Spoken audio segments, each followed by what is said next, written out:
Olá, irmãos. Que privilégio para todos nós estarmos juntos aqui nesse solo sagrado, no lar de Frei Luís.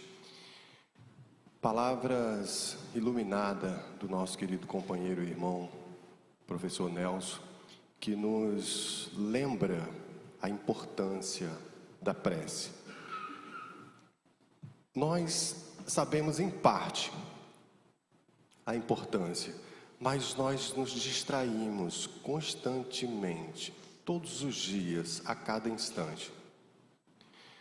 Nosso divino modelo, nosso amado governador planetário, Jesus, o Cristo, nos deu, como costumo sempre lembrar, nos deu todas as dicas que nós precisávamos para a jornada terrena.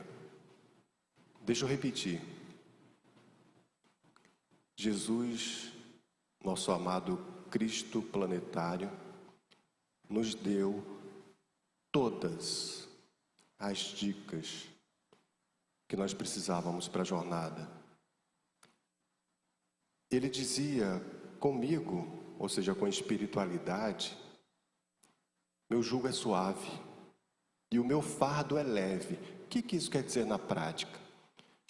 Se você sair de casa numa tarde para caminhar no seu bairro e você não souber que vai cair um temporal, você pode sair de bermuda, de chinelo, pegar uma friagem no final da tarde, se molhar todo, ficar numa situação chata, desconfortável, constrangedora.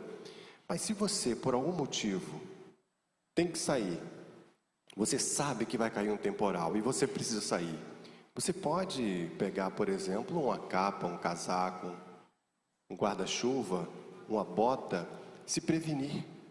A chuva não vai deixar de cair, mas se você estiver preparado, os efeitos são muito menores. E se você estiver muito bem preparado, quem sabe até você desfruta da tempestade, contempla a beleza da natureza. É assim também com a espiritualidade. Os problemas da vida vão surgir. Para todos nós, o que tiver que acontecer, vai acontecer. Algumas vezes, as dores, os problemas, sobretudo as doenças que nós enfrentamos no corpo físico, muitas vezes poderiam ter sido evitadas se nós tivéssemos um comportamento diferente. Mas, por imaturidade, por displicência ou outros motivos, nós deixamos nos levar pelas distrações ou pelos insultos diários. E com isso adoecemos, em muitos casos. Muitas doenças poderiam ter sido evitadas. Algumas outras doenças ou outros desafios nós teremos que passar, mas como disse Jesus já falado, meu jugo é leve e o meu fardo suave. E através da prece e da oração, nós podemos acessar a sabedoria, o amor, os recursos divinos. Uma das passagens mais lindas e citadas nos encontros, nas igrejas, nas casas espíritas, é aquele momento em que a mulher hemorrágica vai ao encontro do Cristo. Ela tinha uma doença, o mestre tinha a capacidade de ajudá-la, mas ela precisou ir lá. Ela acreditou. Ela usou o recurso da fé, muito bem lembrado pelo Mestre Jesus. Quando ela toca as vestes, recebe uma descarga de energia curadora que ressoa com a vontade e com a fé dela. Jesus percebe o que aconteceu no meio da multidão, começa a procurar a pessoa que havia tocado suas vestes, aquela clássica frase, quem me tocou? Os discípulos, ouvindo a frase, acham até um pouco engraçado, porque perguntam, como quem te tocou? Você está no meio da multidão, mestre? Todo mundo está te tocando, mas não era um tocar simples. Era de alguém que vinha com muita devoção. que vinha com muita fé, acreditando que aquele encontro seria transformador, e de fato foi.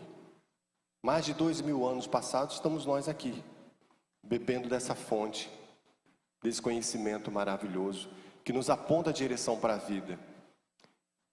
E naquele momento, Jesus olha no fundo dos olhos dela. E ela disse: Mestre, tu me curaste. E Jesus disse: não.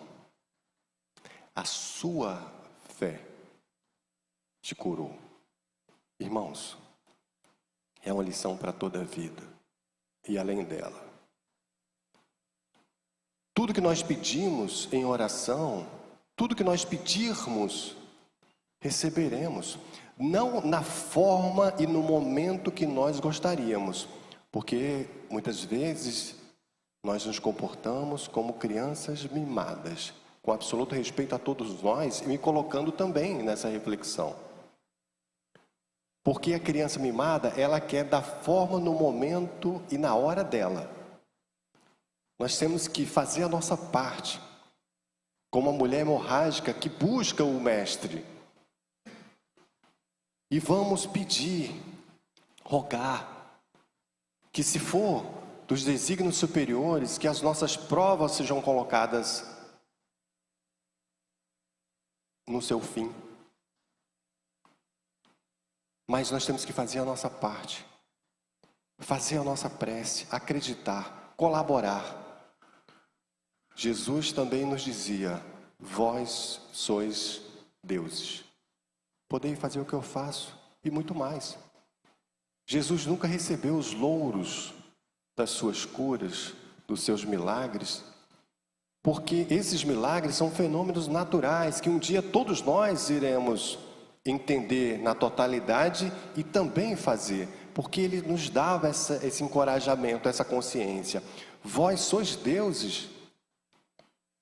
E caminhando aqui, amados irmãos, para o encerramento das minhas palavras, talvez a reflexão mais poderosa desse momento que eu estou aqui com vocês agora. Lembrando da importância da prece, da oração. Mas não é aquela oração automática. É aquela oração com presença, com consciência, com sentimento, com emoção.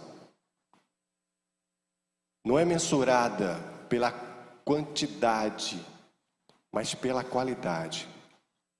Porque a prece, quando ela é feita com devoção, com amor, com consciência, ela chega onde tem que chegar. E para encerrar, eu quero lembrar que quem é nosso Divino Mestre? Já falamos aqui ainda há pouco. Jesus. Só queria te lembrar que Jesus também orava. Jesus também orava. Num momento muito delicado da sua existência, porque Jesus de um lado tinha sensibilidade, do outro tinha mediunidade, por outro tinha sabedoria. Então deveria ser uma vida muito difícil para ele, porque ele via as coisas de várias formas e camadas. Era muito difícil para ele também dar as falas, as sugestões, as orientações, porque ele sabia que nós, se hoje não temos a capacidade de entender na totalidade, imagina 2000 anos atrás. Então ele falava: vigia e ora. Uma frase tão pequena, mas com um universo de significado. E voltando para a conclusão, Jesus orava. Quando ele percebeu tudo o que ia acontecer, ele sabia que ia sofrer todas as dores que alguém seria capaz de sentir. Dores físicas, morais, emocionais.